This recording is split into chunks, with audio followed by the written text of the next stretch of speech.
ਮਹਿੰਦਰ ਬੇਦੀ ਦੁਆਰਾ ਅਨੁਵਾਦਿਤ ਦਹਿਸ਼ਤ ਦੀ ਘਾਟੀ ਦਾ 5ਵਾਂ ਕਾਂਡ ਹਿੰਸਾ ਦਾ ਦੌਰ।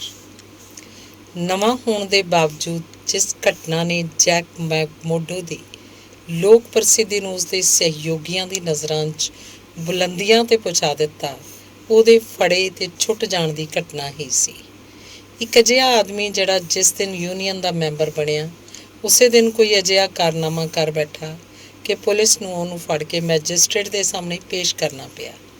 ਇਹ ਗੱਲ ਉਸ ਯੂਨੀਅਨ ਦੇ ਇਤਿਹਾਸ 'ਚ ਵਿਲੱਖਣ ਸੀ, ਕਿਉਂਕਿ ਅੱਜ ਤੱਕ ਪਹਿਲਾਂ ਕਦੀ ਇੰਜ ਨਹੀਂ ਸੀ ਹੋਇਆ। ਅਜੇ ਤੱਕ ਤਾਂ ਉਹ ਖਾਣ ਖੁਆਉਣ ਦੇ ਸ਼ੌਕੀਨ ਇੱਕ ਵਧੀਆ ਸਾਥੀ ਦੇ ਨਾਲ ਜਲਦੀ ਗੁੱਸੇ 'ਚ ਆ ਜਾਣ ਵਾਲੇ ਅਜਿਹੇ ਆਦਮੀ ਦੇ ਰੂਪ 'ਚ ਮਸ਼ਹੂਰ ਸੀ ਕਿ ਉਹ ਕਿਸੇ ਦੀ ਵੀ ਗਲਤ ਗੱਲ ਬਰਦਾਸ਼ਤ ਨਹੀਂ ਕਰਦਾ, ਭਾਵੇਂ ਉਹ ਖੁਦ ਬੌਸ ਮੈਕਜ਼ਿੰਟੀ ਕਿਉਂ ਨਾ ਹੋਏ। ਪਰ ਇਸ ਘਟਨਾ ਪਿੱਛੋਂ ਉਹਨੇ ਸਾਰਿਆਂ ਦੇ ਦਿਮਾਗ ਉੱਤੇ ਛਾਪ ਛੱਡ ਦਿੱਤੀ ਕਿ ਉਹ ਹਿੰਸਾਤਮਕ ਰੂਪ 'ਚ ਲਹੂ ਭਿੱਜੀਆਂ ਕਾਰਵਾਈਆਂ ਦਾ ਬੇਹੱਦ ਸ਼ੌਕੀਨ ਹੈ ਅਤੇ ਉਹਨਾਂ ਵਿੱਚ ਵੱਧ ਚੜ੍ਹ ਕੇ ਹਿੱਸਾ ਲੈਣ ਲਈ ਹਰ ਦਮ ਸਭ ਤੋਂ ਪਹਿਲਾਂ ਤਿਆਰ ਰਹਿੰਦਾ ਹੈ। ਇਹ ਆਦਮੀ ਕਿਸੇ ਨੂੰ ਵੀ ਬੜੀ ਸਫਾਈ ਨਾਲ ਉਡਾ ਸਕਦਾ ਹੈ। ਯੂਨੀਅਨ ਦੇ ਬਜ਼ੁਰਗ ਮੈਂਬਰ ਆਪੋ ਵਿੱਚ ਇੱਕ ਦੂਜੇ ਨੂੰ ਕਹਿੰਦੇ ਅਤੇ ਉਸ ਸਮੇਂ ਦੀ ਉਡੀਕ ਕਰਨ ਲੱਗੇ ਜਦੋਂ ਉਹਨੂੰ ਅਜਿਹੇ ਕਿਸੇ ਮਹੱਤਵਪੂਰਨ ਕੰਮ 'ਤੇ ਭੇਜਿਆ ਜਾ ਸਕੇ। ਮੈਕਜ਼ਿੰਟੀ ਕੋਲ ਅਜਿਹੇ ਬਹੁਤ ਸਾਰੇ ਆਦਮੀ ਸਨ ਜਿਨ੍ਹਾਂ ਨੂੰ ਉਹ ਆਪਣੇ ਹਰ ਤਰ੍ਹਾਂ ਦੇ ਕੰਮਾਂ 'ਚ ਔਜ਼ਾਰਾਂ ਅਤੇ ਹਥਿਆਰਾਂ ਵਾਂਗ ਇਸਤੇਮਾਲ ਕਰਦਾ ਰਹਿੰਦਾ ਸੀ। ਪਰ ਉਹ ਵੀ ਇਹ ਗੱਲ ਤਾੜ ਗਿਆ ਸੀ ਕਿ ਇਹ ਆਦਮੀ ਉਹਨਾਂ ਸਭਨਾਂ ਵਿੱਚ ਸਭ ਨਾਲੋਂ ਬਿਹਤਰੀਨ ਅਤੇ ਨਾਯਾਬ ਹੈ। ਉਹ ਇੰਝ ਮਹਿਸੂਸ ਕਰਦਾ ਸੀ ਜਿਵੇਂ ਕੋਈ ਆਦਮੀ ਕਿਸੇ ਅਜਿਹੇ ਖਤਰਨਾਕ ਸ਼ਿਕਾਰੀ ਕੁੱਤੇ ਦੀ ਜ਼ੰਜੀਰ ਫੜੀ ਖੜ੍ਹਾ ਹੋਏ ਜਿਹੜਾ ਹਰ ਕਿਸੇ ਉੱਤੇ ਝਪਟਣ ਲਈ ਹਰ ਵੇਲੇ ਬੇਚੈਨੀ ਨਾਲ ਮੇਲਦਾ ਹੋਇਆ ਤਿਆਰ ਰਹਿੰਦਾ ਹੋਵੇ।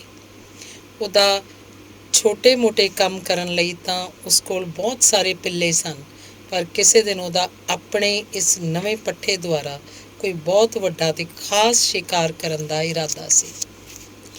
ਪਰ ਟੈਡ ਬਾਲਡਵਿਨ ਵਰਗੇ ਕੁਝ ਲੋਕ ਅਜਿਹੇ ਵੀ ਸਨ ਜਿਹੜੇ ਇੱਕ ਅਜਨਬੀ ਨੂੰ ਇੰਨੀ ਜ਼ਬਰਦਸਤ ਲੋਕ ਪ੍ਰਸਿੱਧੀ ਹਾਸਲ ਕਰਦਿਆਂ ਵੇਖ ਕੇ ਉਸ ਉੱਤੇ ਬੇਹੱਦ ਸੜਦੇ ਸਨ।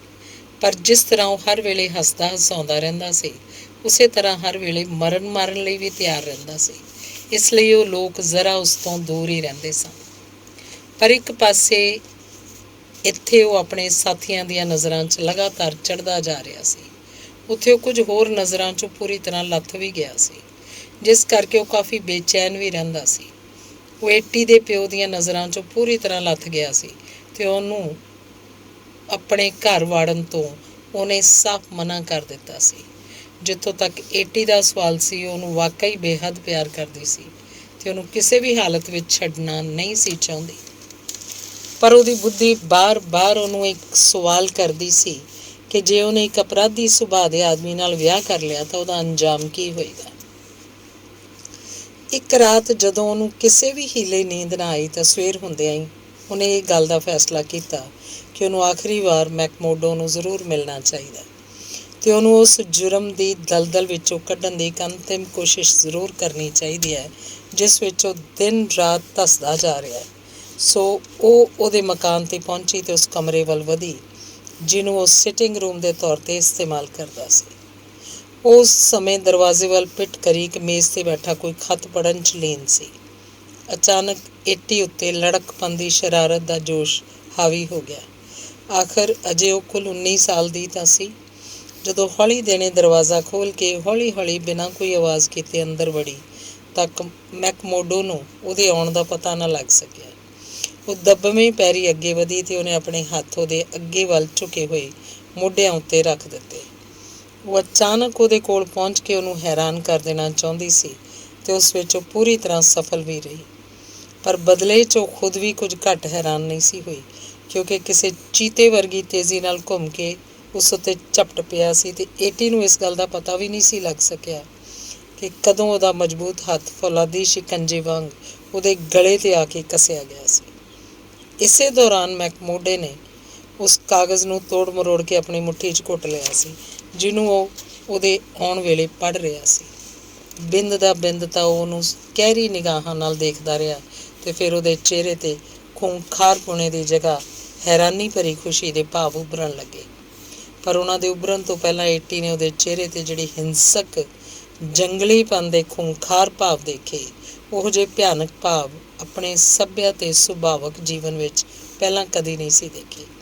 ਸੋ ਉਹਨਾਂ ਨੂੰ ਦੇਖਦਿਆਂ ਹੀ ਉਹਦੇ ਮਾਸੂਮ ਦਿਲ ਨੂੰ ਅਜਿਹਾ ਭਿਆਨਕ ਝਟਕਾ ਲੱਗਾ ਕਿ ਉਹ ਦਹਿਸ਼ਤ ਦੀ ਮਾਰੀ ਸੁੰਗੜ ਗਈ। ਓਏ, ਇਹ ਤੂੰ ਹੈ?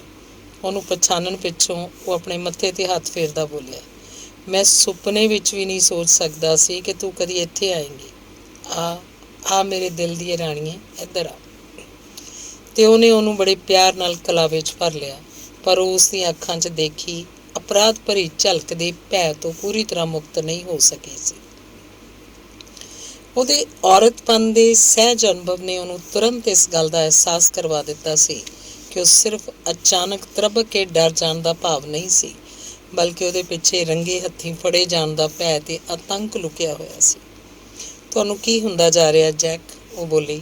ਆਖਰ ਤੁਸੀਂ ਮੇਰੇ ਛੂਹਣ 'ਤੇ ਇੰਨੀ ਬੁਰੀ ਤਰ੍ਹਾਂ ਡਰ ਕਿਉਂ ਗਏ? ਸੱਚ ਕਹਿੰਦੀ ਹਾਂ ਜੈਕ, ਜੇ ਤੁਹਾਡੀ ਆਤਮਾ ਬੇਚੈਨ ਨਾ ਹੁੰਦੀ ਤਾਂ ਤੁਸੀਂ ਮੈਨੂੰ ਏਡੀਆਂ ਭਿਆਨਕ ਨਜ਼ਰਾਂ ਨਾਲ ਨਾ ਦੇਖਦੇ। ਦਰਅਸਲ ਮੈਂ ਉਸ ਵੇਲੇ ਆਪਣੀਆਂ ਸੋਚਾਂ 'ਚ ਹੀ ਡੁੱਬਿਆ ਹੋਇਆ ਸਾਂ ਜਦੋਂ ਤੂੰ ਆਪਣੇ ਨਾਜ਼ੁਕ ਪੈਰਾਂ ਨਾਲ ਦਬਵੇਂ ਪੈਰੀਂ ਆਈ। ਨਹੀਂ ਜੈਕ, ਝੂਠ ਨਾ ਬੋਲੋ, ਗੱਲ ਕੁਝ ਹੋ ਰਹੀ ਹੈ। ਕਹਿੰਦਿਆਂ ਈਟੀ ਦੇ ਦਿਮਾਗ 'ਚ ਇੱਕ ਸ਼ੱਕੀ ਵਿਚਾਰ ਲਿਸ਼ਕਿਆ ਅਤੇ ਬੋਲੀ, ਮੈਨੂੰ ਉਹ ਲੈਟਰ ਦਿਖਾਓ ਜਿਹੜਾ ਤੁਸੀਂ ਪੜ੍ਹ ਜਾਂ ਲਿਖ ਰਹੇ ਸੀ। ਨਹੀਂ ਏਟੀ, ਮੈਂ ਇੰਜ ਨਹੀਂ ਕਰ ਸਕਦਾ। ਉਹਦਾ ਸ਼ੱਕ ਵਿਸ਼ਵਾਸ 'ਚ ਬਦਲ ਗਿਆ ਅਤੇ ਉਹ ਬੋਲੀ, ਇਹਦਾ ਮਤਲਬ ਹੈ ਕੋਈ ਦੂਜੀ ਔਰਤ ਹੈ। ਮੈਂ ਪਹਿਲਾਂ ਹੀ ਜਾਣਦੀ ਸੀ, ਵਰਨਾ ਤੁਸੀਂ ਉਹਨੂੰ ਮੈਥੋਂ ਕਿਉਂ ਛੁਪਾਉਂਦੇ? ਕੌਣ ਹੈ ਉਹ ਜਿਹਨੂੰ ਤੁਸੀਂ ਉਹ ਲੈਟਰ ਲਿਖ ਰਹੇ ਸੀ? ਤੁਹਾਡੀ ਪਤਨੀ? ਮੇਰੀ ਅਜੇ ਸ਼ਾਦੀ ਨਹੀਂ ਹੋਈ ਏਟੀ। ਮੈਂ ਭਗਵਾਨ ਦੀ ਸਹੁੰ ਖਾ ਕੇ ਕਹਿਣਾ ਕਿ ਮੇਰੇ ਦਿਲ 'ਚ ਤੇਰੇ ਇਲਾਵਾ ਕਿਸੇ ਔਰਤ ਦਾ ਕੋਈ ਤਸੱਵਰ ਨਹੀਂ। ਇਸ ਦੁਨੀਆ 'ਚ ਤੂੰ ਹੀ ਹੈ ਮੇਰੀ ਸਭ ਕੁਝ। ਉਹਦੀ ਆਵਾਜ਼ 'ਚ ਭਾਵੁਕਤਾ ਦਾ ਇੰਨਾ ਜ਼ਬਰਦਸਤ ਪ੍ਰਭਾਵ ਸੀ ਕਿ ਉਹਦਾ ਵਿਸ਼ਵਾਸ ਕੀਤੇ ਬਿਨਾਂ ਨਾ ਰਹਿ ਸਕੀ। ਇਹਨਾਂ ਗੁੰਡਿਆਂ, ਤਾਂ ਫਿਰ ਤੁਸੀਂ ਮੈਨੂੰ ਉਹ ਲੈਟਰ ਕਿਉਂ ਨਹੀਂ ਦਿਖਾਉਂਦੇ? ਉਹ ਕਿਸੇ ਜ਼ਿੱਦੀ ਬੱਚੇ ਵਾਂਗ ਮਚਲਦੀ ਹੋਈ ਬੋਲੀ। ਮੈਂ ਤੈਨੂੰ ਜ਼ਰੂਰ ਦਿਖਾਉਂਦਾ ਮੇਰੀ ਜਾਨ, ਉਹ ਬੋਲਿਆ, ਪਰ ਮੈਂ ਇਸ ਨੂੰ ਕਿਸੇ ਨੂੰ ਨਾ ਦਿਖਾਉਣ ਦੀ ਸਹੁੰ ਖਾਧੀ ਹੋਈ ਹੈ। ਜਿਸ ਤਰ੍ਹਾਂ ਮੈਂ ਤੇਰੇ ਪਿਆਰ ਦੀ ਸਹੁੰ ਨੂੰ ਨਹੀਂ ਤੋੜ ਸਕਦਾ, ਉਸੇ ਤਰ੍ਹਾਂ ਕਿਸੇ ਦੂਜੇ ਸਾਹਮਣੇ ਖਾਧੀ ਸਹੁੰ ਨੂੰ ਵੀ ਨਹੀਂ ਤੋੜ ਸਕਦਾ। ਇਹ ਯੂਨੀਅਨ ਦੇ ਗੁਪਤ ਢੰਗ ਨਾਲ ਸੰਬੰਧਿਤ ਲੈਟਰ ਹੈ ਜਿਸ ਬਾਰੇ ਮੈਂ ਕੁਝ ਵੀ ਨਹੀਂ ਦੱਸ ਸਕਦਾ। ਜੇ ਮੈਂ ਤੇਰਾ ਹੱਥ ਮੋਢੇ 'ਤੇ ਰੱਖੇ ਜਾਣ ਨਾਲ ਡਰ ਗਿਆ ਸਾਂ ਤਾਂ ਇਸ ਬਾਰੇ ਮੈਂ ਸਿਰਫ ਇੰਨਾ ਹੀ ਕਹਿਣਾ ਹੈ ਕਿ ਉਸ ਸਮੇਂ ਮੈਨੂੰ ਇੰਝ ਲੱਗਿਆ ਸੀ ਕਿ ਉਹ ਤੇਰਾ ਨਹੀਂ ਕਿਸੇ ਪੁਲਿਸ ਵਾਲੇ ਦਾ ਹੱਥ ਹੈ। ਉਹਨੂੰ ਲੱਗਿਆ ਉਹ ਸੱਚ ਬੋਲ ਰਿਹਾ ਹੈ, ਇਸ ਲਈ ਉਹ ਪਿੰਗਲ ਗਈ ਅਤੇ ਉਹਨੇ ਆਪਣਾ ਸਿਰ ਉਹਦੀ ਛਾਤੀ 'ਤੇ ਰੱਖ ਦਿੱਤਾ। ਹੁਣ ਇੱਥੇ ਬੈਠ ਜਾ ਮੇਰੇ ਕੋਲ। ਮੈਂ ਜਾਣਦਾ ਇਹ ਸਿੰਘਾਸਨ ਤੇਰੇ ਵਰਗੀ ਰੂਪ ਦੀ ਰਾਣੀ ਦੇ ਯੋਗ ਨਹੀਂ, ਪਰ ਤੇਰਾ ਇਹ ਗਰੀਬ ਪ੍ਰੇਮੀ ਅਜੇ ਇਹੋ ਪੇਸ਼ ਕਰ ਸਕਦਾ। ਵੈਸੇ ਕੁਝ ਦਿਨਾਂ ਬਾਅਦ ਹੀ ਮੈਂ ਤੇਰੇ ਲਈ ਇਸ ਨਾਲੋਂ ਕਿਤੇ ਬਿਹਤਰ ਇੰਤਜ਼ਾਮ ਕਰ ਦਿਆਂਗਾ। ਅੱਛਾ, ਹੁਣ ਤਾਂ ਤੇਰਾ ਸ਼ੱਕ ਦੂਰ ਹੋ ਗਿਆ ਹੋਏਗਾ ਅਤੇ ਤੇਰੇ ਦਿਲ ਨੂੰ ਤਸੱਲੀ ਹੋ ਗਈ ਹੋਏਗੀ। ਕਿਉਂ ਹੋ ਗਈ ਨਾ ਤਸੱਲੀ? ਮੇਰੇ ਦਿਲ ਨੂੰ ਤਸੱਲੀ ਕਿੰਝ ਹੋ ਸਕਦੀ ਹੈ ਜੈਕ, ਜਦ ਕਿ ਮੈਂ ਚੰਗੀ ਤਰ੍ਹਾਂ ਜਾਣਦੀ ਹਾਂ ਕਿ ਤੁਸੀਂ ਗੁੰਡੇ ਬਦਮਾਸ਼ਾਂ ਵਿਚਕਾਰ ਰਹਿਣ ਵਾਲੇ ਮੁਜਰਿਮ ਹੋ। ਪਤਾ ਨਹੀਂ ਕਿਸ ਦਿਨ ਪੁਲਿਸ ਤੁਹਾਨੂੰ ਕਿਸੇ ਦੀ ਹੱਤਿਆ ਦੇ ਅਪਰਾਧ 'ਚ ਫੜ ਕੇ ਫਾਂਸੀ 'ਤੇ ਚੜ੍ਹਾ ਦੇ। ਅਜੇ ਕੱਲ੍ਹ ਦੀ ਗੱਲ ਹੈ ਜਦੋਂ ਤੁਹਾਡਾ ਜ਼ਿਕਰ ਆਉਣ 'ਤੇ ਸਾਡੇ ਘਰ ਰਹਿਣ ਵਾਲੇ ਇੱਕ ਬੋਰਡਰ ਨੇ ਬੜੀ ਨਫ਼ਰਤ ਨਾਲ ਕਿਹਾ ਸੀ, ਉਹ ਸਾਲਾ ਲੁੱਚਾ ਮੈਕਮੋਡੋ। ਉਹਦੀ ਗੱਲ ਮੇਰੇ ਦਿਲ ਨੂੰ ਤੀਰ ਵਾਂਗ ਚੀਰਦੀ ਹੋਈ ਨਿਕਲ ਗਈ ਸੀ। ਮੈਂ ਤੇਰੇ ਦਿਲ ਦੀ ਹਾਲਤ ਸਮਝ ਸਕਦਾ ਜਾਨੇ ਮਨ, ਪਰ ਲੋਕਾਂ ਦਾ ਕੀ ਹੈ? ਉਹ ਤਾਂ ਜੋ ਮੂੰਹ ਆਇਆ ਬਕਦੇ ਰਹਿੰਦੇ ਨੇ। ਪਰ ਉਹਦੀ ਗੱਲ ਤਾਂ ਸੱਚੀ ਸੀ ਨਾ। ਇਹ ਸਭ ਇੰਨਾ ਬੁਰਾ ਨਹੀਂ ਹੈ ਜਿੰਨਾ ਤੂੰ ਸੋਚ ਰਹੀ ਹੈ ਮੇਰੀ ਪਿਆਰੀ। ਅਸੀਂ ਸਭ ਅਜਿਹੇ ਗਰੀਬ ਲੋਕ ਹਾਂ ਜਿਹੜੇ ਆਪਣੇ ਹੱਕ ਹਾਸਲ ਕਰਨ ਦੀ ਕੋਸ਼ਿਸ਼ ਕਰ ਰਹੇ ਹਾਂ। ਇਹ ਸਭ ਛੱਡ ਦਿਓ ਜੈਕ, ਏਟੀ ਉਹਦੇ ਗਲ 'ਚ ਬਾਹਾਂ ਪਾ ਕੇ ਉਸ ਨਾਲ ਚਿਪਕਦੀ ਹੋਈ ਬੋਲੀ। ਭਗਵਾਨ ਦੇ ਲਈ ਮੇਰੀ ਖਾਤਰ ਇਹ ਸਭ ਛੱਡ ਦਿਓ। ਮੈਂ ਇਹੀ ਮੰਗਣ ਲਈ ਅੱਜ ਤੁਹਾਡੇ ਕੋਲ ਆਈ ਹਾਂ ਜੈਕ। ਮੈਂ ਤੁਹਾਡੇ ਸਾਹਮਣੇ ਗੋਡੇ ਟੇਕ ਕੇ ਆ ਲਓ, ਤੁਹਾਡੇ ਪੈਰਾਂ 'ਤੇ ਸਿਰ ਰੱਖ ਕੇ ਤੁਹਾਨੂੰ ਬੇਨਤੀ ਕਰਦੀ ਹਾਂ ਕਿ ਸਭ ਛੱਡ ਦਿਓ। ਮੈਕਮੋਡੋ ਨੇ ਉਹਨੂੰ ਇੱਕ ਵਾਰੀ ਫਿਰ ਚੁੱਕ ਕੇ ਆਪਣੀ ਛਾਤੀ ਨਾਲ ਲਾ ਲਿਆ ਅਤੇ ਫਿਰ ਬੋਲਿਆ, ਤੂੰ ਨਹੀਂ ਜਾਣਦੀ ਪਿਆਰੀਏ ਕਿ ਤੂੰ ਕੀ ਕਹਿ ਰਹੀ ਹੈ। ਆਖਰ ਮੈਂ ਆਪਣੀ ਸਹੁੰ ਨੂੰ ਤੋੜ ਕੇ ਆਪਣੇ ਸਾਥੀਆਂ ਨਾਲ ਗੱਦਾਰੀ ਕਰਦਾ ਹੋਇਆ ਇਹ ਸਭ ਕਿਵੇਂ ਛੱਡ ਸਕਦਾ? ਜੇ ਤੂੰ ਮੇਰੇ ਹਾਲਾਤ ਨੂੰ ਸਮਝ ਰਹੀ ਹੁੰਦੀ ਤਾਂ ਇਹ ਸਭ ਕਰਨ ਲਈ ਕਦੀ ਨਾ ਕਹਿੰਦੀ। ਵੈਸੇ ਮੈਂ ਚਾਹਾਂ ਵੀ ਤਾਂ ਇੰਜ ਨਹੀਂ ਕਰ ਸਕਦਾ। ਤੂੰ ਕੀ ਸਮਝਦੀ ਹੈ ਕਿ ਇੱਥੋਂ ਦੀ ਯੂਨੀਅਨ ਮੈਨੂੰ ਆਸਾਨੀ ਨਾਲ ਇਹ ਸਭ ਛੱਡਣ ਦੇਵੇਗੀ? ਮੈਂ ਉਹਦੇ ਬਾਰੇ ਸੋਚ ਲਿਆ ਹੈ ਜੈਕ, ਅਤੇ ਪੂਰੀ ਤਿਆਰੀ ਵੀ ਕਰ ਲਈ ਹੈ। ਪਿਤਾ ਜੀ ਨੇ ਕੁਝ ਰੁਪਏ ਜੋੜੇ ਹੋਏ ਨੇ, ਉਹ ਇਸ ਜਗ੍ਹਾ ਤੋਂ ਹੁਣ ਤੰਗ ਆ ਚੁੱਕੇ ਨੇ। ਜਿੱਥੇ ਇਹਨਾਂ ਲੋਕਾਂ ਦੀ ਦਹਿਸ਼ਤ ਨੇ ਸਾਡੀ ਜ਼ਿੰਦਗੀ ਨੂੰ ਨਰਕ ਬਣਾਇਆ ਹੋਇਆ। ਉਹ ਹੁਣ ਇਸ ਜਗ੍ਹਾ ਨੂੰ ਛੱਡਣ ਲਈ ਪੂਰੀ ਤਰ੍ਹਾਂ ਤਿਆਰ ਨੇ। ਅਸੀਂ ਇੱਥੋਂ ਭੱਜ ਕੇ ਇਹਨਾਂ ਲੋਕਾਂ ਦੀ ਪਹੁੰਚ ਤੋਂ ਦੂਰ ਫਿਲਾਡੇਲਫੀਆ ਜਾਂ ਨਿਊਯਾਰਕ ਚਲੇ ਜਾਵਾਂਗੇ। ਤੂੰ ਇਹਨਾਂ ਲੋਕਾਂ ਨੂੰ ਨਹੀਂ ਜਾਣਦੀ ਮੇਰੀ ਭੋਲੀ ਰਾਣੋ, ਮੈਕਮੋਰਡੋ ਹੌਲੀ ਜਿਹੇ ਹੱਸ ਕੇ ਬੋਲਿਆ। ਇਹਨਾਂ ਲੋਕਾਂ ਦੇ ਹੱਥ ਬੜੇ ਲੰਮੇ ਨੇ। ਕੀ ਤੂੰ ਸਮਝਦੀ ਹੈ ਇਹ ਲੋਕ ਨਿਊਯਾਰਕ ਜਾਂ ਫਿਲਾਡੈਲਫੀਆ ਤੱਕ ਨਹੀਂ ਪਹੁੰਚ ਸਕਦੇ? ਜੇ ਇੰਝੇ ਤਾਂ ਅਸੀਂ ਇੱਥੋਂ ਦੂਰ, ਬਹੁਤ ਦੂਰ ਪੱਛਮ 'ਚ ਚਲੇ ਜਾਵਾਂਗੇ, ਇੰਗਲੈਂਡ ਜਾਂ ਜਰਮਨੀ, ਜਿੱਥੋਂ ਕਿ ਪਿਤਾ ਜੀ ਆਏ ਸਨ। ਇਸ ਦਹਿਸ਼ਤ ਦੀ ਘਾਟੀ ਤੋਂ ਦੂਰ ਕਿਧਰੇ ਵੀ ਚਲੇ ਜਾਵਾਂਗੇ। ਮੈਕਮੋਰਡੋ ਨੂੰ ਅਚਾਨਕ ਬੁੱਢਾ ਮਾਰਿਸ ਯਾਦ ਆ ਗਿਆ। ਮੈਂ ਦੂਜੀ ਵਾਰ ਕਿਸੇ ਦੇ ਮੂੰਹੋਂ ਇਸ ਘਾਟੀ ਦਾ ਨਾਂ ਸੁਣਿਆ। ਉਹ ਬੋਲਿਆ, ਲੱਗਦਾ ਹੈ ਇੱਥੋਂ ਦੀ ਦਹਿਸ਼ਤ ਤੁਹਾਡੇ ਲੋਕਾਂ ਦੇ ਦਿਲ 'ਚ ਕਾਫੀ ਵੱਧ ਡੂੰਘਾਈ ਤੱਕ ਸਮਾਈ ਹੋਈ ਹੈ। ਤੁਹਾਨੂੰ ਕੀ ਪਤਾ, ਇੱਥੋਂ ਦੇ ਲੋਕ ਦਹਿਸ਼ਤ ਦੇ ਮਾਰੇ ਖੁੱਲ੍ਹ ਕੇ ਸਾਹ ਵੀ ਨਹੀਂ ਲੈ ਸਕਦੇ। ਤੁਸੀਂ ਕੀ ਸਮਝਦੇ ਹੋ ਕਿ ਟੈਡ ਵਾਲਡਵਿਨ ਸਾਨੂੰ ਭੁੱਲ ਗਿਆ ਹੋਵੇਗਾ? ਜੇ ਉਹ ਤੁਹਾਤੋਂ ਇੰਨਾ ਡਰਦਾ ਨਾ ਹੁੰਦਾ ਤਾਂ ਉਹਨੇ ਹੁਣ ਤੱਕ ਪਤਾ ਨਹੀਂ ਸਾਡਾ ਕੀ ਹਾਲ ਕਰ ਦਿੱਤਾ ਹੁੰਦਾ। ਜਦੋਂ ਆਪਣੀਆਂ ਭੁੱਖੀਆਂ ਖੂਨੀ ਨਜ਼ਰਾਂ ਨਾਲ ਮੈਨੂੰ ਦੇਖ ਰਿਹਾ ਹੁੰਦਾ, ਉਦੋਂ ਕਾਸ਼ ਤੁਸੀਂ ਉਹਨੂੰ ਦੇਖਿਆ ਹੁੰਦਾ। ਭਗਵਾਨ ਦੀ ਸਹੁੰ, ਜਿਸ ਦਿਨ ਮੈਂ ਉਹਨੂੰ ਤੇਰੇ ਨਾਲ ਨਜ਼ਰ ਚੁੱਕਦਿਆਂ ਦੇਖ ਲਿਆ ਤਾਂ ਹਰਾਮੀ ਨੂੰ ਅਜਿਹਾ ਸਬਕ ਸਿਖਾਵਾਂਗਾ ਕਿ ਜ਼ਿੰਦਗੀ ਭਰ ਯਾਦ ਰੱਖੇਗਾ। ਪਰ ਤੈਨੂੰ ਵੀ ਇਹ ਗੱਲ ਯਾਦ ਰੱਖਣੀ ਪਏਗੀ, ਮੇਰੀ ਨਿੱਕੜੀ ਗੁੱਡੀਆ, ਮੈਂ ਇੱਥੋਂ ਕਿਤੇ ਨਹੀਂ ਜਾ ਸਕਦਾ। ਮੇਰੀ ਇਸ ਗੱਲ ਨੂੰ ਤੂੰ ਹਮੇਸ਼ਾ ਲਈ ਪੱਲੇ ਬੰਨ੍ਹ ਲੈ। ਹਾਂ, ਜੇ ਸਾਰਾ ਮਾਮਲਾ ਤੂੰ ਮੇਰੇ ਉੱਤੇ ਛੱਡ ਦੇਂਗੀ ਤਾਂ ਮੈਂ ਆਪਣੇ ਹਿਸਾਬ ਨਾਲ ਇਹਨਾਂ ਲੋਕਾਂ 'ਚੋਂ ਇੱਜ਼ਤ ਨਾਲ ਨਿਕਲਣ ਦਾ ਕੋਈ ਰਸਤਾ ਜ਼ਰੂਰ ਲੱਭ ਲਵਾਂਗਾ। ਇਹਨਾਂ ਗੁੰਡਿਆਂ ਬਦਮਾਸ਼ਾਂ ਵਿਚਕਾਰ ਤੁਸੀਂ ਕਿਸ ਇੱਜ਼ਤ ਦੀ ਗੱਲ ਕਰ ਰਹੇ ਹੋ? ਤੂੰ ਇਹ ਗੱਲ ਨਹੀਂ ਸਮਝ ਸਕੇਂਗੀ। ਜੇ ਤੂੰ ਮੈਨੂੰ 6 ਮਹੀਨੇ ਦਾ ਸਮਾਂ ਦੇਂ ਤਾਂ ਮੈਂ ਕੁਛ ਅਜਿਹਾ ਇੰਤਜ਼ਾਮ ਕਰ ਲਵਾਂਗਾ ਕਿ ਚੁੱਪਚਾਪ ਅੱਖਾਂ ਚੁਰਾ ਕੇ ਜਾਣ ਦੀ ਬਜਾਏ ਮੈਂ ਸਨਮਾਨ ਨਾਲ ਸਿਰ ਚੁੱਕ ਕੇ ਇੱਥੋਂ ਜਾ ਸਕਾਂਗਾ। 6 ਮਹੀਨੇ? ਬੇਟੀ ਨੇ ਖਿੜ ਕੇ ਕਿਹਾ। ਕੀ ਇਹ ਪੱਕਾ ਵਾਅਦਾ ਹੈ? ਦੇਖ, ਇਹ 7 ਜਾਂ 8 ਮਹੀਨੇ ਵੀ ਹੋ ਸਕਦੇ ਨੇ। ਉਹ ਬੋਲਿਆ, ਹਾਂ, ਇਹ ਮੇਰਾ ਪੱਕਾ ਵਾਅਦਾ ਹੈ ਕਿ 1 ਸਾਲ ਤੋਂ ਪਹਿਲਾਂ ਅਸੀਂ ਇਸ ਘਾਟੀ ਨੂੰ ਛੱਡ ਕੇ ਇੱਥੋਂ ਚਲੇ ਜਾਵਾਂਗੇ। ਇਸ ਨਾਲੋਂ ਵੱਧ ਏਟੀ ਉਹ ਤੋਂ ਹੋਰ ਕੁਝ ਨਾ ਹਾਸਲ ਕਰ ਸਕੇ। ਪਰ ਇਹ ਵੀ ਘੱਟ ਨਹੀਂ ਸੀ। ਦੂਰ ਕਿਧਰੇ ਉਮੀਦ ਦੀ ਇੱਕ ਨਿੰਮੀ ਜਿਹੀ ਕਿਰਨ ਦਿਖਾਈ ਦੇਣ ਲੱਗੀ। ਉਹਨੂੰ ਜਿਹਨੇ ਅਗਲੇਰੇ ਭਵਿੱਖ ਦੇ ਗੂੜੇ ਹਨੇਰੇ ਨੂੰ ਰਤਾ ਕੁ ਘੱਟ ਕਰ ਦਿੱਤਾ ਸੀ। ਉਹ ਖੁਸ਼ੀ ਆਪਣੇ ਪਿਤਾ ਦੇ ਘਰ ਵਾਪਸ ਚਲੀ ਗਈ। ਇੱਕ ਦਿਨ ਸਕਾਲਨ ਨੇ, ਜਿਹੜਾ ਮੈਕਮੋਰਡੋ ਦੇ ਉਸੇ ਮਕਾਨ 'ਚ ਰਹਿੰਦਾ ਸੀ, ਇੱਕ ਸੁਨੇਹਾ ਮੈਗਜ਼ਿਨਟੀ ਵੱਲੋਂ ਲਿਆ ਕੇ ਉਹਨੂੰ ਦਿੱਤਾ, ਜਿਸ 'ਚ ਕਿਹਾ ਗਿਆ ਸੀ ਕਿ ਲਾਲਰ ਦੇ ਐਂਡਰਿਊਜ਼ ਨਾਂ ਦੇ 2 ਆਦਮੀ ਕੋਈ ਕੰਮ ਕਰਨ ਲਈ ਬਾਹਰੋਂ ਇੱਥੇ ਆ ਰਹੇ ਹਨ। ਕੰਮ ਕੀ ਹੈ, ਇਸ ਬਾਰੇ ਬੌਡੀ ਮਾਸਟਰ ਨੇ ਕੋਈ ਜ਼ਿਕਰ ਨਹੀਂ ਕੀਤਾ। ਪਰ ਇਹ ਜ਼ਰੂਰ ਕਿਹਾ ਗਿਆ ਸੀ ਕਿ ਜੇ ਉਹਨਾਂ ਲੋਕਾਂ ਨੂੰ ਯੂਨੀਅਨ ਹਾਊਸ 'ਚ ਠਹਿਰਾਇਆ ਗਿਆ ਤਾਂ ਕਿਸੇ ਕਿਸਮ ਦਾ ਸ਼ੱਕ ਪੈਦਾ ਹੋਣ ਦੀ ਸੰਭਾਵਨਾ ਹੋ ਸਕਦੀ ਸੀ। ਇਸ ਲਈ ਬਿਹਤਰ ਹੋਏਗਾ ਕਿ ਸਕਾਲਨ ਤੇ ਮੈਕਮੋਰਡੋ ਆਪਣੇ ਬੋਰਡਿੰਗ ਹਾਊਸ ਵਿੱਚ ਹੀ ਉਹਨਾਂ ਨੂੰ ਠਹਿਰਾਉਣ ਦਾ ਇੰਤਜ਼ਾਮ ਕਰ ਦੇਣ। ਉਸੇ ਸ਼ਾਮ ਉਹ ਦੋਵੇਂ ਜਣੇ ਆਪਣੀ ਸਫ਼ਰੀ ਬੈਗ ਲਈ ਉੱਥੇ ਪਹੁੰਚ ਗਏ। ਲਾਲਰੀ ਪੱਕੀ ਉਮਰ ਦਾ ਇੱਕ ਘੁੰਨਾ ਤੇ ਚੁੱਪੂ ਜਿਹਾ ਆਦਮੀ ਸੀ, ਜਿਹੜਾ ਬਹੁਤੀਆਂ ਗੱਲਾਂ ਕਰਨ 'ਚ ਵਿਸ਼ਵਾਸ ਨਹੀਂ ਸੀ ਰੱਖਦਾ। ਉਹਦੇ ਚਿਹਰੇ ਦੀ ਸੰਘਣੀ ਦਾੜੀ ਉਹਨੂੰ ਕਿਸੇ ਘੁਮੱਕੜ ਵਰਗਾ ਦਰਸਾਉਂਦੀ ਸੀ। ਉਹਦੇ ਉਲਟ ਐਂਡਰਿਊਜ਼ ਇੱਕ ਅਜਿਹਾ ਮੁੰਡਾ ਸੀ ਜਿਹੜਾ ਤਾਜ਼ਾ ਜਵਾਨ ਹੋਇਆ ਸੀ ਤੇ ਉਹਦੀ ਖੁਸ਼ ਮਿਜ਼ਾਜੀ ਤੇ ਖੁੱਲ੍ਹ ਦਿਲੇ ਵਿਹਾਰ ਤੋਂ ਇੰਝ ਲੱਗਦਾ ਸੀ ਜਿਵੇਂ ਉੱਥੇ ਆਪਣੀਆਂ ਛੁੱਟੀਆਂ ਮਨਾਉਣ ਆਇਆ ਤੇ ਉਹਦਾ ਪੂਰਾ ਮਜ਼ਾ ਲੈ ਰਿਹਾ ਸੀ। ਦੋਵੇਂ ਜਣੇ ਨਿਰੋਲ ਸੂਫੀ ਸਨ ਤੇ ਸ਼ਰਾਬ ਨੂੰ ਹੱਥ ਵੀ ਨਹੀਂ ਸੀ ਲਾਉਂਦੇ। ਉਹਨਾਂ ਦੀ ਗੱਲਬਾਤ ਤੇ ਵਿਹਾਰ ਤੋਂ ਵੀ ਇੰਝ ਲੱਗਦਾ ਸੀ ਜਿਵੇਂ ਉਹ ਦੋਵੇਂ ਸਮਾਜ ਦੇ ਬਹੁਤ ਹੀ ਸੱਭਿਅਕ ਤੇ ਜ਼ਿੰਮੇਵਾਰ ਨਾਗਰਿਕ ਹੋਣ। ਜਦਕਿ ਸੱਚਾਈ ਇਹ ਸੀ ਕਿ ਉਸ ਖੂਨੀ ਗਰੋਹ ਦੇ ਬਹੁਤ ਹੀ ਖਤਰਨਾਕ ਤੇ ਹੁਸ਼ਿਆਰ ਹੱਤਿਆਰੇ ਸਨ ਤੇ ਆਪਣੀ ਇਸ ਵਡਿਆਈ ਨੂੰ ਪਹਿਲਾਂ ਵੀ ਕਈ ਵਾਰ ਸਾਬਤ ਕਰ ਚੁੱਕੇ ਸਨ। ਲਾਲਰ ਹੁਣ ਤੱਕ 14 ਹੱਤਿਆਵਾਂ ਕਰ ਚੁੱਕਿਆ ਤੇ ਐਂਡਰਿਊਜ਼ 3।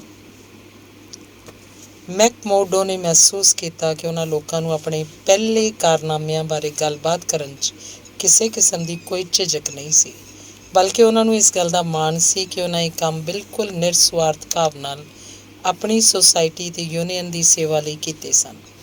ਪਰ ਇਸ ਬਾਰੇ ਉਹਨਾਂ ਦੋਵਾਂ ਆਪਣੇ ਮੂੰਹੋਂ ਇੱਕ ਸ਼ਬਦ ਵੀ ਨਹੀਂ ਸੀ ਕੱਢਿਆ ਕਿ ਇੱਥੇ ਉਹ ਹੁਣ ਕਿਹੜਾ ਕੰਮ ਕਰਨ ਆਏ ਨੇ। ਸਾਡੀ ਚੋਣ ਇਸ ਲਈ ਕੀਤੀ ਗਈ ਕਿਉਂਕਿ ਸਾਨੂੰ ਦੋਵਾਂ ਨੂੰ ਹੀ ਬੜੇ ਭਰੋਸੇ ਦਾ ਆਦਮੀ ਮੰਨਿਆ ਜਾਂਦਾ ਹੈ, ਲਾਲਰ ਨੇ ਕਿਹਾ।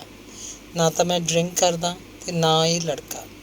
ਇਸ ਲਈ ਉਹਨਾਂ ਲੋਕਾਂ ਨੂੰ ਸਾਡੇ ਉੱਤੇ ਇਸ ਗੱਲ ਦਾ ਪੂਰਾ ਵਿਸ਼ਵਾਸ ਹੈ ਕਿ ਨਸ਼ੇ ਦੀ ਲੋਰ 'ਚ ਅਸੀਂ ਆਪਣੇ ਮੂੰਹੋਂ ਅਜਿਹੀ ਕੋਈ ਵੀ ਗੱਲ ਨਹੀਂ ਕਹਿ ਸਕਾਂਗੇ ਜਿਹੜੀ ਸਾਨੂੰ ਨਹੀਂ ਕਹਿਣੀ ਚਾਹੀਦੀ।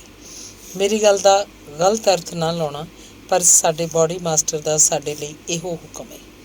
ਬੁਰਾ ਮੰਨਣ ਵਾਲੀ ਇਸ 'ਚ ਕਿਹੜੀ ਗੱਲ ਹੈ? ਮੈਕਮੋਡੋ ਦੇ ਸਾਥੀ ਸਕਾਲਾਨ ਨੇ ਕਿਹਾ, ਅਸੀਂ ਤੁਹਾਡੀ ਸਥਿਤੀ ਨੂੰ ਚੰਗੀ ਤਰ੍ਹਾਂ ਸਮਝਦੇ ਹਾਂ। ਉਹ ਚਾਰੇ ਉਸ ਸਮੇਂ ਖਾਣਾ ਖਾ ਰਹੇ ਸਨ।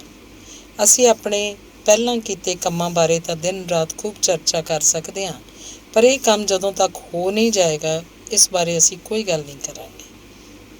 ਇੱਥੇ ਲਗਭਗ ਅੱਧੀ ਦਰਜਨ ਦੇ ਕਰੀਬ ਅਜਿਹੇ ਆਦਮੀ ਨੇ ਜਿਨ੍ਹਾਂ ਬਾਰੇ ਮੈਨੂੰ ਕਾਫੀ ਜਾਣਕਾਰੀ ਹੈ, ਮੈਕਮੋਡੋ ਬੋਲਿਆ।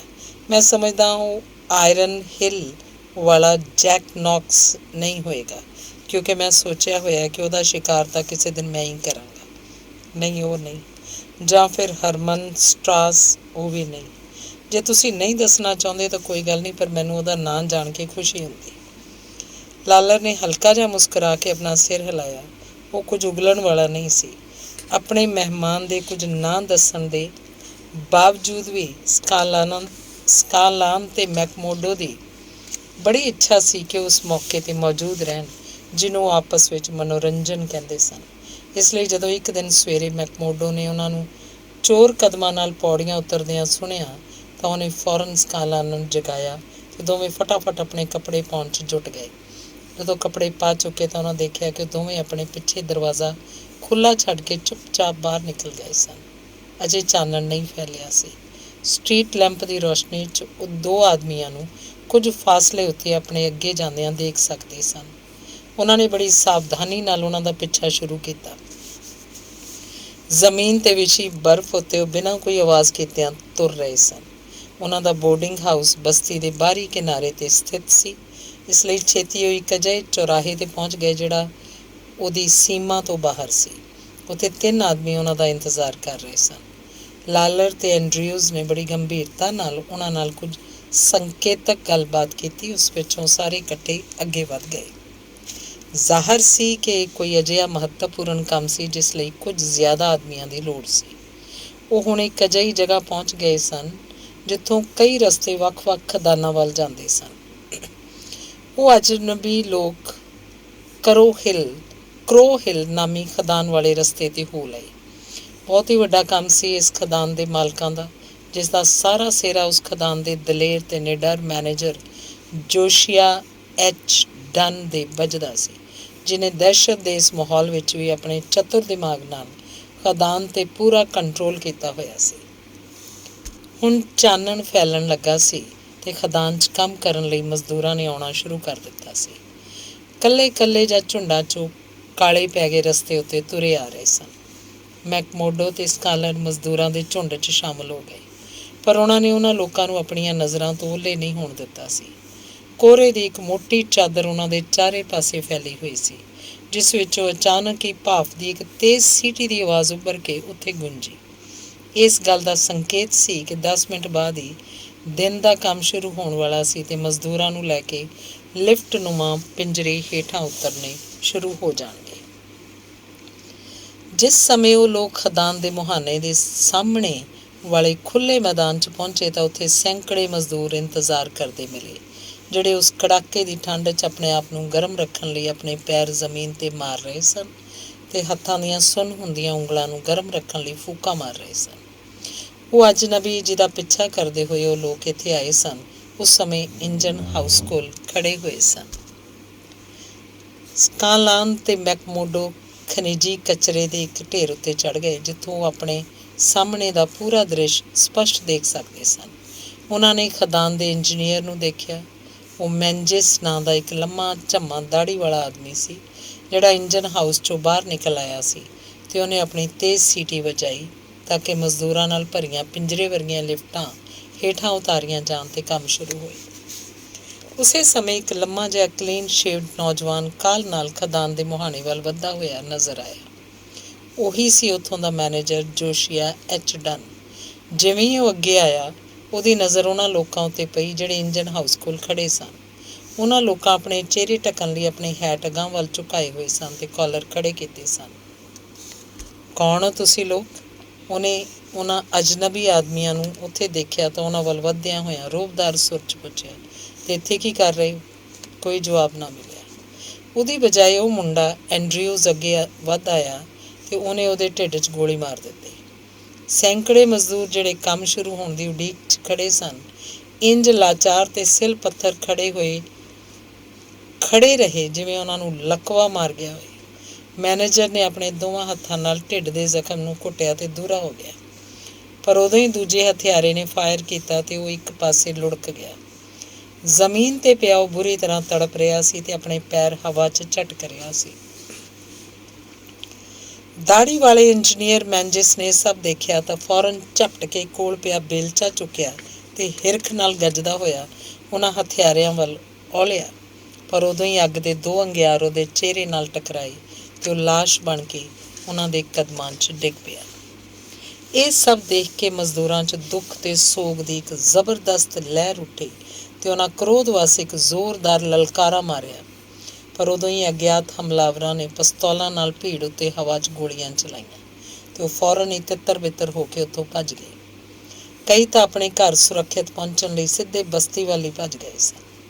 ਬਾਅਦ ਵਿੱਚ ਜਦੋਂ ਕੁਝ ਹਿੰਮਤ ਵਾਲੇ ਰੁਕ ਕੇ ਇਕੱਠੇ ਹੋਏ ਅਤੇ ਵਾਪਸ ਖਦਾਨ 'ਤੇ ਪਹੁੰਚੇ, ਉਹ ਗਿਰੋਹ ਸਵੇਰ ਦੀ ਧੁੰਦ 'ਚ ਗਾਇਬ ਹੋ ਚੁੱਕਿਆ ਸੀ। ਹਾਲਾਂਕਿ ਭਿਆਨਕ ਦੋਹਰਾ ਹੱਤਿਆ ਕਾਂਡ ਸੈਂਕੜੇ ਲੋਕਾਂ ਦੀਆਂ ਅੱਖਾਂ ਸਾਹਮਣੇ ਕੀਤਾ ਗਿਆ ਸੀ, ਪਰ ਉੱਥੇ ਇੱਕ ਵੀ ਅਜਿਹਾ ਗਵਾਹ ਮੌਜੂਦ ਨਹੀਂ ਸੀ ਜਿਹੜਾ ਉਹਨਾਂ ਹੱਤਿਆਰਿਆਂ ਨੂੰ ਪਛਾਣਨ ਦਾ ਦਾਅਵਾ ਕਰ ਸਕਦਾ। ਸਕਾਨਲਾਨ ਅਤੇ ਮੈਕਮੋਡੋ ਦੀ ਵੀ ਵਾਪਸ ਪਰਤ ਆਏ ਸਨ। ਸਕਾਨਲਾਨ ਕੁਝ ਵਧੇਰੇ ਉਦਾਸ ਅਤੇ ਗਮਗੀਨ ਸੀ, ਕਿਉਂਕਿ ਹੱਤਿਆ ਦਾ ਇਹ ਪਹਿਲਾ ਕਾਰਾ ਸੀ ਜਿਹੜਾ ਉਹਨੇ ਆਪਣੀ ਅੱਖੀਂ ਵੇਖਿਆ ਸੀ ਅਤੇ ਉਹਨੂੰ ਉਹ ਉਹਨਾਂ ਮਨੋਰੰਜਕ ਨਹੀਂ ਸੀ ਲੱਗਿਆ ਜਿੰਨਾ ਉਹਨੂੰ ਵਿਸ਼ਵਾਸ ਦਿਵਾਇਆ ਗਿਆ ਸੀ। ਬਸਤੀ ਵੱਲ ਪਰਤਦਿਆਂ ਹੋਇਆਂ ਮਰਨ ਵਾਲੇ ਦੀ ਪਤਨੀ ਦੀਆਂ ਦਿਲ ਵਿੰਨਵੀਆਂ ਚੀਕਾਂ ਉਹਨਾਂ ਦਾ ਪਿੱਛਾ ਕਰ ਰਹੀਆਂ ਸਨ। ਮੈਕਮੋਡੋ ਚੁੱਪ ਸੀ, ਪਰ ਉਹਨੇ ਆਪਣੇ ਸਾਥੀ ਦੀ ਇਸ ਕਮਜ਼ੋਰੀ ਦੇ ਪ੍ਰਤੀ ਕੋਈ ਹਮਦਰਦੀ ਪ੍ਰਗਟ ਨਹੀਂ ਸੀ ਕੀਤੀ। ਇਹ ਇੱਕ ਲੜਾਈ ਹੈ ਦੋਸਤ, ਉਹਨੇ ਦੁਹਰਾਇਆ, ਅਤੇ ਲੜਾਈ ਵਿੱਚ ਸਿਰਫ ਦੋ ਹੀ ਗੱਲਾਂ ਹੁੰਦੀਆਂ ਨੇ, ਜਾਂ ਤਾਂ ਦੁਸ਼ਮਣ ਦੇ ਹੱਥੋਂ ਮਰੋ ਜਾਂ ਉਹਨੂੰ ਮਾਰੋ। ਇਸ ਲਈ ਅਸੀਂ ਪਲਟ ਕੇ ਉੱਥੇ ਹੀ ਵਾਰ ਕਰਦੇ ਹਾਂ ਜਿੱਥੇ ਉਹਨੂੰ ਸਭ ਤੋਂ ਵੱਧ ਨੁਕਸਾਨ ਪਹੁੰਚਾਇਆ ਜਾ ਸਕਦਾ।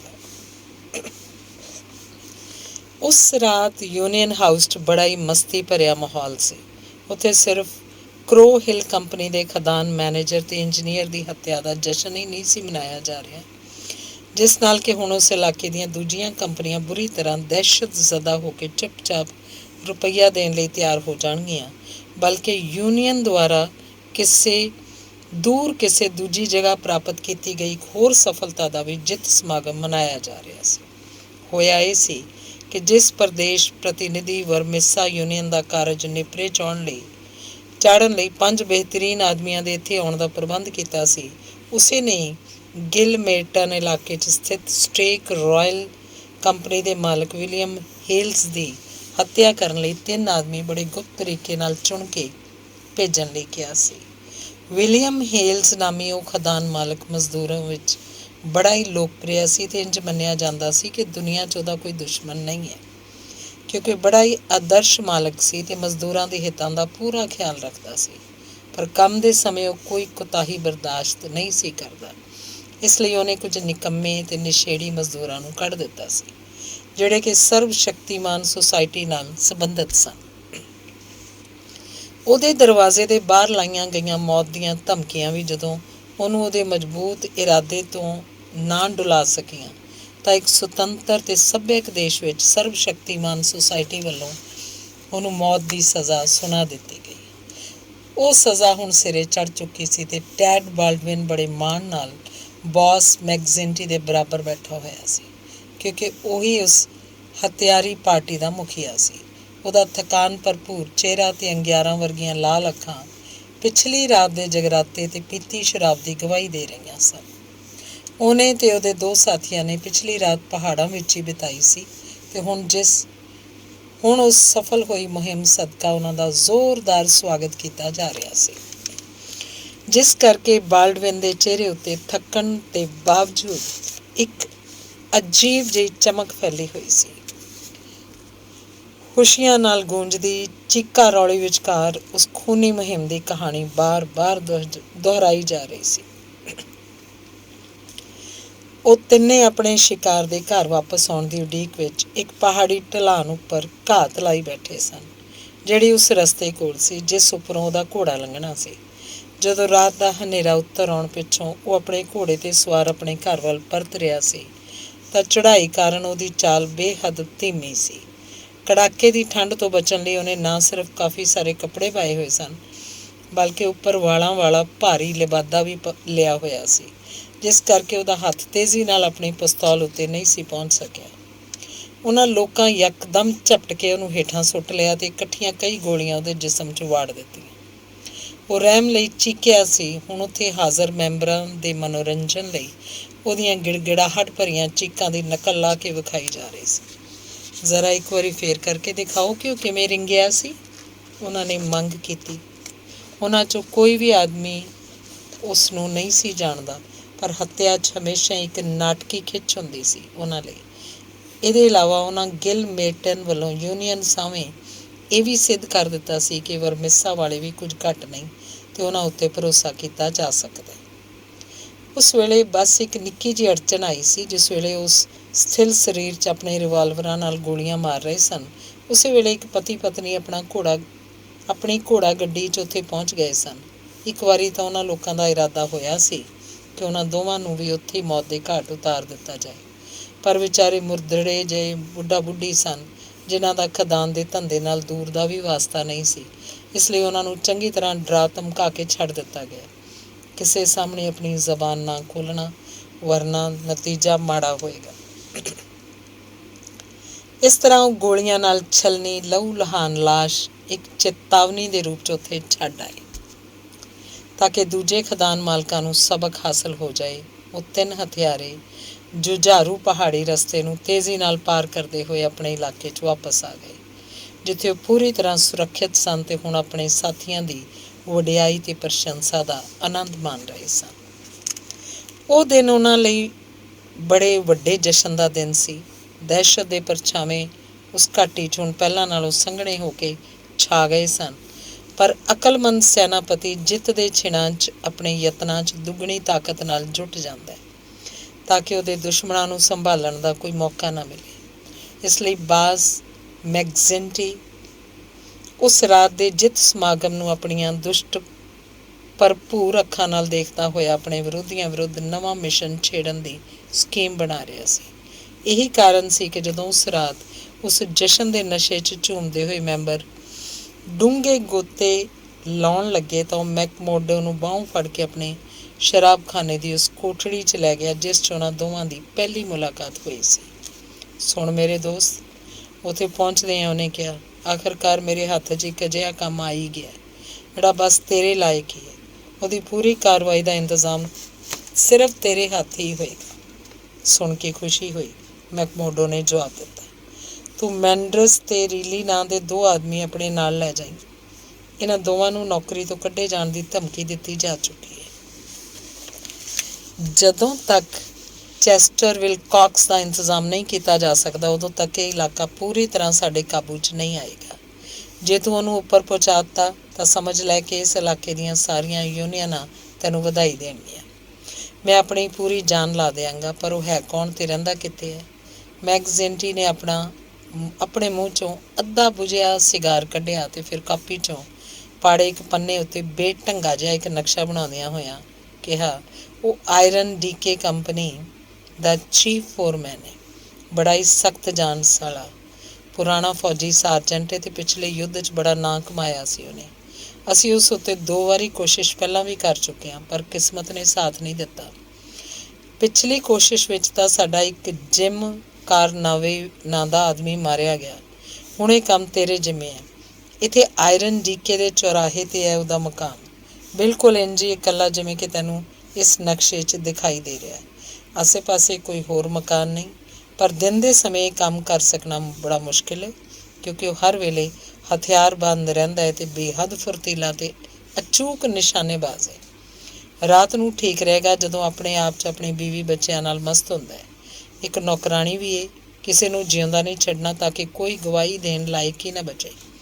ਚੰਗਾ ਤਾਂ ਇਹ ਰਹੇਗਾ ਕਿ ਬਾਰੂਦ ਦਾ ਇੱਕ ਵੱਡਾ ਸਾਰਾ ਬੈਗ ਉਹਦੇ ਘਰ ਦੇ ਦਰਵਾਜ਼ੇ ਅੱਗੇ ਰੱਖ ਕੇ ਪਲੀਤੇ ਨੂੰ ਅੱਗ, ਪਰ ਉਹਦਾ ਕਸੂਰ ਕੀ? ਮੈਂ ਹੁਣੇ ਤੈਨੂੰ ਦੱਸਿਆ ਕਿ ਉਹਨੇ ਸਾਡੇ ਇੱਕ ਆਦਮੀ ਜਿਮ ਕਾਰਨਾਵੇ ਨੂੰ ਗੋਲੀ ਨਾਲ ਉਡਾ ਦਿੱਤਾ। ਪਰ ਉਹਨੇ ਉਹਨੂੰ ਗੋਲੀ ਨਾਲ ਕਿਉਂ ਉਡਾ ਦਿੱਤਾ? ਮੇਰੀ ਸਮਝ 'ਚ ਨਹੀਂ ਆ ਰਿਹਾ ਕਿ ਤੂੰ ਇਹ ਸਭ ਕੁਝ ਕਿਉਂ ਜਾਣਨਾ ਚਾਹੁੰਦਾ। ਕਾਰਨਾਵੇ ਰਾਤ ਨੂੰ ਉਹਦੇ ਘਰ ਦੇ ਆਸੇ-ਪਾਸੇ ਘੁੰਮ ਰਿਹਾ ਸੀ ਅਤੇ ਉਹਨੇ ਉਹਨੂੰ ਗੋਲੀ ਨਾਲ ਉਡਾ ਦਿੱਤਾ। ਬਸ ਇਹ ਤੋਂ ਬਾਅਦ ਤੈਨੂੰ ਜਾਂ ਮੈਨੂੰ ਜਾਣਨ ਦੀ ਕੋਈ ਲੋੜ ਨਹੀਂ।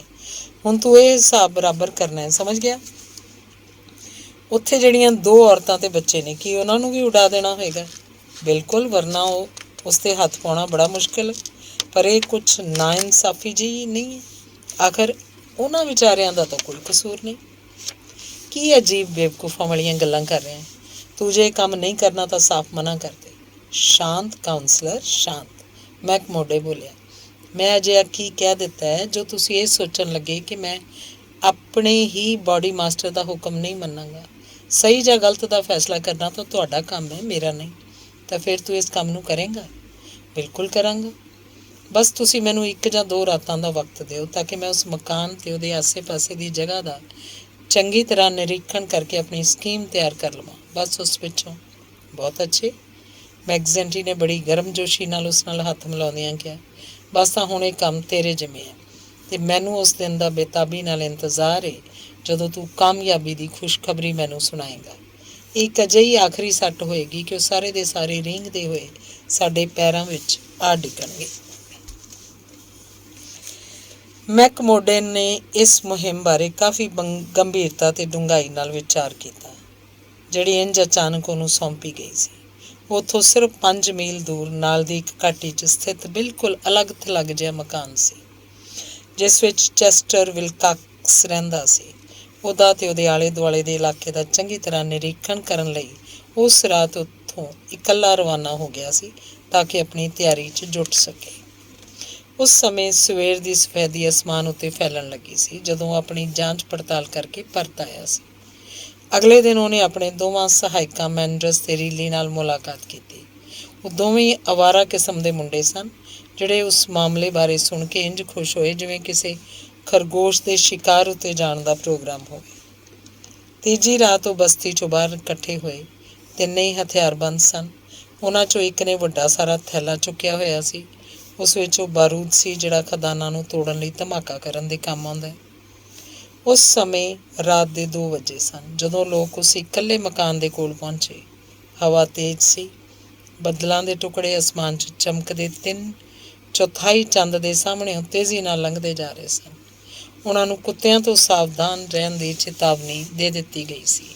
ਇਸ ਲਈ ਉਹ ਆਪਣੀਆਂ ਪਿਸਤੌਲਾਂ ਹੱਥਾਂ 'ਚ ਫੜੀ ਬੜੀ ਸਾਵਧਾਨੀ ਨਾਲ ਅੱਗੇ ਵਧ ਰਹੇ ਸੀ। ਪਰ ਹਵਾ ਦੀ ਤੇਜ਼ ਸਰਸਰਾਹਟ ਅਤੇ ਰੁੱਖਾਂ ਦੀਆਂ ਝੂਲਦੀਆਂ ਟਹਿਣੀਆਂ ਤੋਂ ਇਲਾਵਾ ਉੱਥੇ ਨਾ ਤਾਂ ਕੋਈ ਆਵਾਜ਼ ਹੋ ਰਹੀ ਸੀ, ਨਾ ਕੋਈ ਹਰਕਤ। ਮੈਕਮੋਡੋ ਨੇ ਉਸ ਇਕੱਲੇ ਮਕਾਨ ਦੇ ਦਰਵਾਜ਼ੇ ਨੂੰ ਕੰਨ ਲਾ ਕੇ ਅੰਦਰਲੀ ਆਹਟ ਲਈ। ਬਿਲਕੁਲ ਸੰਨਾਟਾ ਛਾਇਆ ਹੋਇਆ ਸੀ। ਉਸ ਪਿੱਛੋਂ ਉਹਨੇ ਬਾਰੂਦ ਦਾ ਉਹ ਬੋਰਾ ਉਹਦੇ ਨਾਲ ਟਿਕਾ ਦਿੱਤਾ ਅਤੇ ਆਪਣੇ ਚਾਕੂ ਨਾਲ ਉਸ 'ਚ ਇੱਕ ਸੁਰਾਖ ਕਰਕੇ ਉਸ ਵਿੱਚ ਇੱਕ ਪਲੀਤਾ ਲਾ ਦਿੱਤਾ। ਜਦੋਂ ਪਲੀਤੇ ਦਾ ਇੱਕ ਸਿਰਾ ਫੁੱਲ ਝੜੀ ਵਾਂਗ ਚੰਗੀ ਤਰ੍ਹਾਂ ਬਲਣ ਲੱਗਾ ਤਾਂ ਆਪਣੇ ਸਾਥੀਆਂ ਨਾਲ ਕਾਹਲ ਨਾਲ ਪਿੱਛੇ ਵੱਲ ਦੌੜ ਪਿਆ। ਜਿਸ ਸਮੇਂ ਉਹ ਭਿਆਨਕ ਕੰਨ ਪਾੜੂ ਧਮਾਕਾ ਹੋਇਆ, ਉਸ ਸਮੇਂ ਉਸ ਤੋਂ ਖਾਸੀ ਦੂਰ ਇੱਕ ਖੰਦਕ ਵਿੱਚ ਸੁਰੱਖਿਅਤ ਅਤੇ ਸਹੀ ਸਲਾਮਤ ਲੁਕੇ ਹੋਏ ਸਨ। ਉਸ ਭਿਆਨਕ ਕੰਨ ਪਾੜੂ ਧਮਾਕੇ ਦੇ ਨਾਲ ਹੀ ਉਸ ਇਮਾਰਤ ਦੇ ਪਰਖੱਚੇ ਉੱਡ ਗਏ ਅਤੇ ਅਗਲੇ ਹੀ ਛੇ ਨੂੰ ਢਹਿ ਢੇਰੀ ਹੋ ਕੇ ਮਲਬੇ ਦੇ ਢੇਰ 'ਚ ਬਦਲ ਗਏ।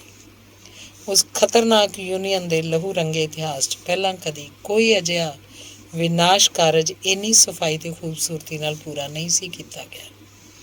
ਪਰ ਅਫਸੋਸ ਕਿ ਇੰਨੀ ਚੰਗੀ ਯੋਜਨਾ ਅਤੇ ਹੁਸ਼ਿਆਰੀ ਨਾਲ ਕੀਤੇ ਕੰਮ ਦਾ ਨਤੀਜਾ ਕੁਝ ਵੀ ਨਾ ਨਿਕਲਿਆ।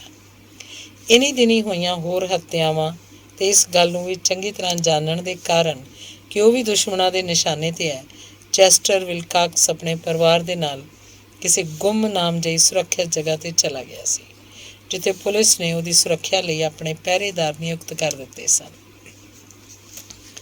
ਜਿਸ ਸਮੇਂ ਉਹ ਮਕਾਨ ਬਾਰੂਦ ਨਾਲ ਉਡਾਇਆ ਗਿਆ, ਉਸ ਸਮੇਂ ਬਿਲਕੁਲ ਖਾਲੀ ਸੀ। ਯੁੱਧ ਦੇ ਮੈਦਾਨ ਦਾ ਉਹ ਜਾਂਬਾਜ਼ ਸਾਰਜੈਂਟ ਆਇਰਨ ਡੀਕੇ ਨਾਮੀ ਖਦਾਨ ਦੇ ਮਜ਼ਦੂਰਾਂ ਨੂੰ ਅਜੇ ਵੀ ਬਾਕਾਇਦਾ ਅਨੁਸ਼ਾਸਨ ਸਿਖਾ ਰਿਹਾ ਸੀ। ਉਹਨੂੰ ਹੁਣ ਮੇਰੇ ਲਈ ਛੱਡ ਦਿੱਤਾ ਜਾਏ, ਮੈਕਮੋਡੋ ਨੇ ਕਿਹਾ। ਉਹ ਹੁਣ ਮੇਰਾ ਸ਼ਿਕਾਰ ਹੈ। ਮੈਂ ਉਹਨੂੰ ਹੁਣ ਕਿਸੇ ਵੀ ਹਾਲਤ 'ਚ ਛੱਡਣ ਵਾਲਾ ਨਹੀਂ, ਭਾਵੇਂ ਇਸ ਲਈ ਮੈਨੂੰ ਸਾਲ ਭਰ ਕੇ ਉਹਨਾਂ ਉਡੀਕਣਾ ਪਏ। ਫਿਰ ਵੀ ਯੂਨੀਅਨ ਦੀ ਮੀਟਿੰਗ 'ਚ ਮੈਕਮੋਡੇ ਨੂੰ ਬਾਕਾਇਦਾ ਵਧਾਈ ਦਿੰਦਿਆਂ ਹੋਇਆਂ ਉਸ ਵਿੱਚ ਪੂਰਾ ਵਿਸ਼ਵਾਸ ਪ੍ਰਗਟਾਇਆ ਗਿਆ ਕਿ ਆਪਣੇ ਵੱਲੋਂ ਤਾਂ ਉਹਨੇ ਕੰਮ ਨੂੰ ਬੜੇ ਹੀ ਬਿਹਤਰੀਨ ਢੰਗ ਨਾਲ ਅੰਜਾਮ ਦਿੱਤਾ ਸੀ। ਉਸਦੇ ਕੁਝ ਹਫ਼ਤਿਆਂ ਬਾਅਦ ਹੀ ਅਖਬਾਰਾਂ 'ਚ ਇੱਕ ਖਬਰ ਛਪੀ ਕਿ ਵਿਲਕੌਕਸ ਨੂੰ ਘਾਤ ਲਾ ਕੇ ਗੋਲੀ ਨਾਲ ਉਡਾ ਦਿੱਤਾ ਗਿਆ। ਇਹ ਗੱਲ ਯੂਨੀਅਨ ਦੇ ਕਿਸੇ ਵੀ ਮੈਂਬਰ ਲਈ ਰਹੱਸ ਨਹੀਂ ਸੀ ਕਿ ਮੈਕਮੋਡੋ ਹਾਲੇ ਵੀ ਆਪਣੇ ਅਧੂਰੇ ਕੰਮ ਨੂੰ ਪੂਰਾ ਕਰਨ ਦੀ ਕੋਸ਼ਿਸ਼ ਵਿੱਚ ਜੁਟਿਆ ਹੋਇਆ ਸੀ। ਤਾਂ ਇਹ ਸਨ ਫਰੀਮੈਨ ਦੀ ਉਸ ਸੁਸਾਇਟੀ ਅਤੇ ਯੂਨੀਅਨ ਦੇ ਤੌਰ ਤਰੀਕੇ ਅਤੇ ਖੂਨੀ ਕਾਰਨਾਮੇ ਜਿਨ੍ਹਾਂ ਦੁਆਰਾ ਉਹਨਾਂ ਨੇ ਉਸ ਦੌਲਤਮੰਦ ਇਲਾਕੇ 'ਚ ਆਪਣੀ ਦਹਿਸ਼ਤ ਦਾ ਸਾਮਰਾਜ ਸਥਾਪਿਤ ਕੀਤਾ ਹੋਇਆ ਸੀ। ਹੁਣ ਇਹਨਾਂ ਪੰਨਿਆਂ ਨੂੰ ਉਹਨਾਂ ਦੇ ਕਾਲੇ ਕਾਰਨਾਮਿਆਂ ਨਾਲ ਹੋਰ ਵੱਧ ਕਿਉਂ ਰੰਗਿਆ ਜਾਏ ਕਿ ਉਹਨਾਂ ਹੱਤਿਆਵਾਂ ਅਤੇ ਉਹਨਾਂ ਦੇ ਖੂਨੀ ਗਿਰੋਹ ਦੇ ਤੌਰ ਤਰੀਕੇ ਦਰਸਾਉਣ ਲਈ ਮੈਂ ਪਹਿਲਾਂ ਹੀ ਕਾਫੀ ਕੁਝ ਨਹੀਂ ਲਿਖ ਚੁੱਕਿਆ। ਬਸੰਤ ਦਾ ਮੌਸਮ ਹੁਣ ਛਲ ਛਲ ਕਰਦੀਆਂ ਨਦੀਆਂ ਅਤੇ ਹਰੇ ਭਰੇ ਰੁੱਖਾਂ ਸਮੇਤ ਆ ਚੁੱਕਿਆ ਸੀ, ਪਰ ਉਸ ਇਲਾਕੇ ਦੇ ਔਰਤ ਮਰਦਾਂ ਲਈ ਕਿਤੇ ਕੋਈ ਬੱਦਲ ਜਾਂ ਆਸ ਦੀ ਕਿਰਨ ਨਹੀਂ ਸੀ ਦਿਖਾਈ ਦੇ ਰਹੀ, ਜਿਹੜੇ ਉੱਥੇ ਦਹਿਸ਼ਤ ਦੀ ਛਾਂ ਹੇਠ ਜਿਉਂ ਰਹੇ ਸਨ। ਜ਼ੁਲਮੋ ਸਿਤਮ ਅਤੇ ਹਿੰਸਾ ਦਾ ਅਜਿਹਾ ਭਿਆਨਕ ਦੌਰ ਉਹਨਾਂ ਨੇ ਆਪਣੀ ਜ਼ਿੰਦਗੀ 'ਚ ਪਹਿਲਾਂ ਕਦੀ ਨਹੀਂ ਸੀ ਦੇਖਿਆ, ਜਿਹਾ ਕਿ 1875 ਦੇ ਸੰਨ ਦੀਆਂ ਉਹਨਾਂ ਸ਼ੁਰੂਆਤੀ ਗਰਮੀਆਂ 'ਚ ਉੱਥੇ ਛਾਇਆ ਹੋਇਆ ਸੀ।